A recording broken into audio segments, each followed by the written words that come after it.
ಅಡಿಕೆ ಮರದಿಂದ ಬುಡದಿಂದ ಬರ್ತಕ್ಕಂಥ ರೋಗನೇ ಅಲ್ಲ. ಬರ್ತಕ್ಕಂಥ ಈ ರೋಗವನ್ನು ನಾವು ಮೇಲೆ ಸಿಂಪಡಣೆ ಏನಾದರೂ ಮಾಡಿಬಿಟ್ಟೆ ಕಂಟ್ರೋಲಿಗೆ ತರಬೇಕೇ ಬಿಟ್ಟರೆ ಇದನ್ನು ಭೂಮಿಗೆ ಎಲ್ಲ ಔಷಧಿ ಹಾಕಿ ಅಥವಾ ಭೂಮಿಗೆ ಯಾವುದೇ ರೀತಿ ಮೆಡಿಸಿನ್ ಕೊಟ್ಟು ನಾನು ಈ ಎಲೆ ಚುಕ್ಕಿಯನ್ನು ನಾಶ ಮಾಡ್ತೀನಿ ಹೇಳೋದು ಅದು ಅಪಭ್ರಂಶ ಅಂತ ಹೇಳಿ ತಿಳ್ಕೊಳ್ಬೋದು. ಈಗ ಎಲೆ ಚುಕ್ಕಿ ರೋಗದ ಬಗ್ಗೆ ಲಕ್ಷಣಗಳು ಹೇಳಿದ್ರಿ, ಅದಕ್ಕೆ ಮಾಹಿತಿ ಅದು ಯಾವ ರೀತಿ ಪರಿಹಾರ ಮಾಡ್ಬೋದು ಅದ್ರ ಬಗ್ಗೆ ತಿಳಿಸ್ಕೊಡ್ಬೋದಾ ತಾವು? ಎಲೆ ಚುಕ್ಕಿ ರೋಗವನ್ನು ಪರಿಹಾರ ಮಾಡಬೇಕು ಅಂದರೆ ಮೊದಲನೇದಾಗಿ ಶಿಲೀಂಧ್ರನಾಶಕವನ್ನು ಸಿಂಪಡಣೆ ಮಾಡ್ತಕ್ಕಂಥದ್ದು. ನಾವು ಶಿಲೀಂಧ್ರನಾಶಕವನ್ನು ಸಿಂಪಡಣೆ ಮಾಡದೆ ಹೋದರೆ ಈ ಎಲೆ ಚುಕ್ಕಿ ರೋಗವನ್ನು ನಾವು ನಾಶ ಮಾಡೋದಕ್ಕಿಂತನೂ ಈ ಚುಕ್ಕಿ ರೋಗ ನಮ್ಮಲ್ಲಿ ಬರ್ದಿದ್ದಂತೆ ಬೇಲಿ ಹಾಕ್ಕೊಳ್ಬೋದು. ಆದರೆ ಇದು ಒಂದು ಸಾಮೂಹಿಕವಾಗಿ ಮಾಡ್ಕೊಳ್ಬೇಕು.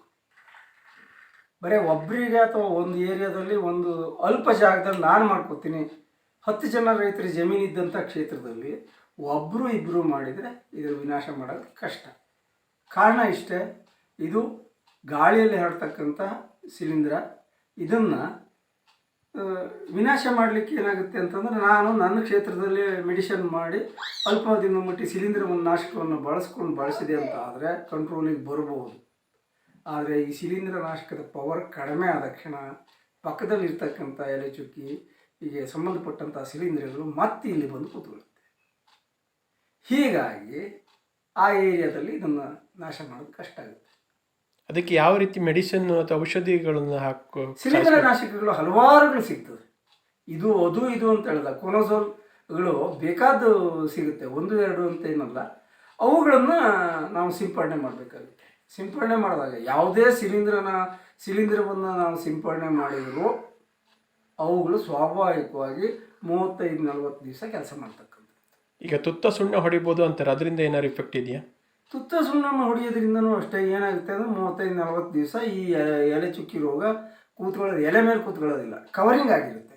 ತುತ್ತ ಸುಣ್ಣ ಬೋಡೋ ಮಿಶ್ರಣ ಏನು ಮಾಡುತ್ತೆ, 1:1 ನೀವು ಹೊಡೆದಾಗ ಈ ಎಲೆ ಕವರ್ ಆಗುತ್ತೆ. ಕವರ್ ಆದಾಗ ಏನಾಗುತ್ತೆ, ಈ ಬೋಡೋ ಮಿಶ್ರಣದ ಮೇಲೆ ಕೂತ್ಕೋಬೇಕೆ ಬಿಟ್ಟರೆ ಎಲೆ ಮೇಲೆ ಕೂತ್ಕೊಳ್ಳಿಕ್ಕೆ ಅವಕಾಶ ಸಿಗೋದಿಲ್ಲ. ಆ ದೃಷ್ಟಿಯಿಂದ ಅದಿಷ್ಟು ದಿವಸವನ್ನು ಮುಂದೂಡುವುದು. ಶಿಲೀಂಧ್ರ ನಾಶಕ ಆಗುವುದಿಲ್ಲ. ಶಿಲೀಂಧ್ರ ನಾಶಕ ಆದರೆ ನೀವು ಹೇಳ್ದಂಗೆ ಹೇಳ್ಬೋದು. ಶಿಲೀಂಧ್ರ ನಾಶಕವನ್ನು ಬಳಸಿದರೂ ಅದೇ ಪರಿಸ್ಥಿತಿ ಆಗ್ತದೆ, ಪಕ್ಕದಲ್ಲಿರ್ತಕ್ಕಂಥದ್ದು ಓಡ್ಬಂದು ಕೂತ್ಕೊಳ್ಳುತ್ತೆ.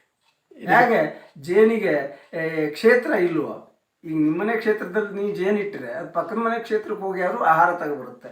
ಹಾಗೆ ಶಿಲೀಂಧ್ರನೂ ಅಷ್ಟೇ ಇಂಥ ಕ್ಷೇತ್ರದಲ್ಲೇ ನಾನು ಇರಬೇಕು ಕೊಡೋದಿಲ್ಲ. ಆದರೆ ಶಿಲೀಂಧ್ರಕ್ಕೆ ಒಂದು ಗುಣ ಇದೆ, ಸಂದರ್ಭ ಅದಕ್ಕೆ ಸರಿಯಾದಂಥ ವಾತಾವರಣ ಸಿಗಲಿಲ್ಲ ಅಂತ ಆದರೆ ಅದು ಗುಪ್ತಾವಸ್ಥೆಯಲ್ಲಿ 6-7 ತಿಂಗಳ ಇರ್ಬೋದು.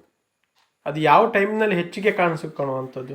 ಭೂಮಿಯಲ್ಲಿ ಮತ್ತು ವಾತಾವರಣದಲ್ಲಿ ಶೀತ ಅಥವಾ ಹದದ ಅಂಶ ಇರಬೇಕು. ವಾತಾವರಣದಲ್ಲಿ ನೀರಿನ ಅಂಶ ಜಾಸ್ತಿ ಇದ್ದಾಗ, ತಂಪು ಅಂತ ಹೇಳ್ತೀವಲ್ಲ ನಮ್ಮಲ್ಲಿ, ಆ ಅಂಶ ಜಾಸ್ತಿ ಇದ್ದಾಗ ಅದಕ್ಕೆ ಬೇಕಾದಂಥ ವಾತಾವರಣ.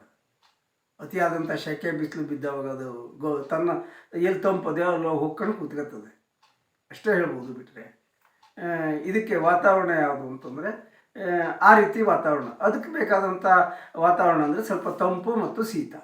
ಈ ವಾತಾವರಣ ಗಾಳಿಯಲ್ಲಿ ನೀರಿನ ಅಂಶ ಇರುವಂಥ ವಾತಾವರಣ. ಇವತ್ತಿನ ಕಾಲದಲ್ಲಿ ಪ್ರಕೃತಿ ಯಾವ ರೀತಿ ಇದೆ ಅಂದರೆ ಒಂದು ದಿವಸಕ್ಕೆ 3 ಕಾಲ ಇದೆ. ಬೆಳಗ್ಗೆ ಇಬ್ಬನಿ ಬೀಳುತ್ತೆ, ಆಮೇಲೆ ಮಳೆ ಬೀಳುತ್ತೆ, ಆಮೇಲೆ ಬಿಸಿಲು ಬೀಳುತ್ತೆ, ಮತ್ತು ಯಥಾ ಪ್ರಕಾರ ಸಾಯಂಕಾಲ ಚಳಿ ಬೀಳುತ್ತೆ. ಇದಕ್ಕೆ ಸರಿಯಾಗಿ ಸಾಯಂಕಾಲ 4 ಗಂಟೆಯಿಂದ ಬೆಳಗ್ಗೆ 9 ಗಂಟೆವರೆಗೆ ಇಬ್ಬನಿ ಬಿತ್ತು ಅಂದರೂ ಇದು ಹರಡುತ್ತೆ. ಅಂದರೆ ವಾತಾವರಣದಲ್ಲಿ ತೇವಾಂಶ ಇದೆ. ಅಂಥ ಸಂದರ್ಭದಲ್ಲಿ ಈ ಎಲೆ ಚುಕ್ಕಿ ರೋಗಕ್ಕೆ ಹಿತವಾದ ಕಾಲ, ಹಿತವಾದ ವಾತಾವರಣ. ಹೆಚ್ಚಿನದಾಗಿ ತೇವಾಂಶ ಇದ್ದ ಟೈಮಲ್ಲಿ ಬರುವಂಥದ್ದು